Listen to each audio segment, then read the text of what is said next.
Weird fiction is a type of horror which reinterprets the ghosts and ghouls of Gothic writing into emblems of our insignificance in the universe. Edgar Allan Poe is generally regarded as its pioneer, after creating an ominous sense of doubt in stories like Ligeia and The Fall of the House of Usher. Unlike Bram Stoker's Dracula, who gets his power from the devil, Poe's events are inexplicable, leaving his readers with a sense of the numinous. H.P. Lovecraft became the writer most commonly associated with the genre for inventing alien creatures so highly evolved they defy human comprehension. This was in the 1930s, and weird fiction has since had a resurgence with writers like China Mieville spearheading a subgenre called the New Weird. In novels like Perdido Street Station and The City in the City, he utilizes the dark fantasy of Poe and Lovecraft, but gives it a modern twist. His stories are grubby and urban. They incorporate drugs and technology, while imbuing the reader with horror at the scope of the universe. In this video, we'll be looking at his top 5 examples of weird fiction, and get a better understanding of how he would define the genre.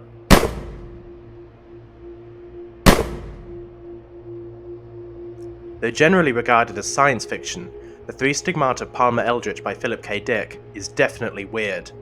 It takes place in a dystopian 2016, in which every habitable planet and moon in the solar system has been colonized. To cope with being so far from Earth, their settlers become addicted to a drug called Can-D. Their sharing of bizarre experiences leads to a pseudo-religious cult, and all they need is a messiah.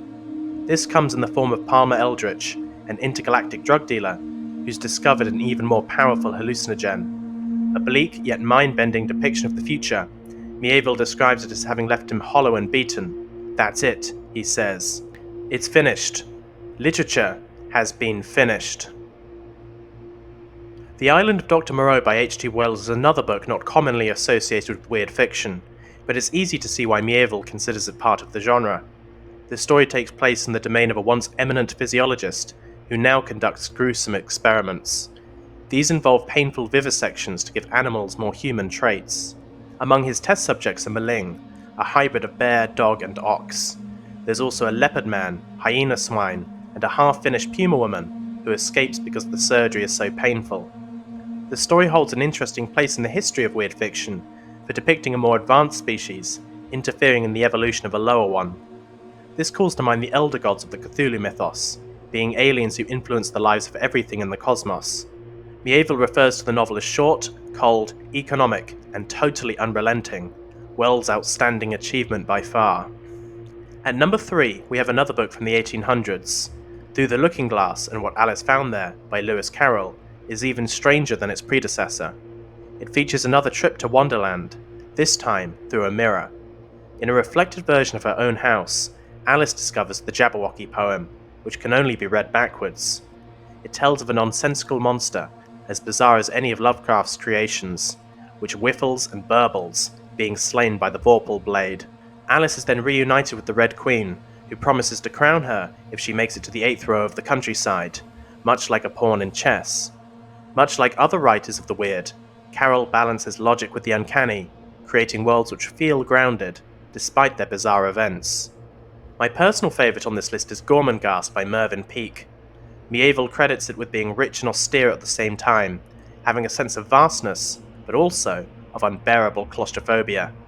It is set in a sprawling castle, at least a mile in diameter, which has formed its own civilization and segregated from the rest of the world. Titus Groan is its reluctant heir, and he contends with Steerpike, a working-class upstart, with plans to rule the castle by any means necessary. At once a gripping political satire and adventure series, Gormenghast is also one of the most influential works of fantasy.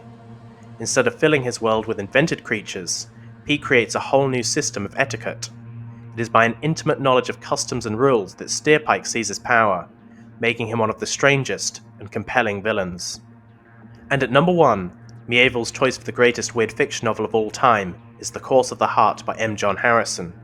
It is by far the most obscure book on this list, and certainly deserving of more attention.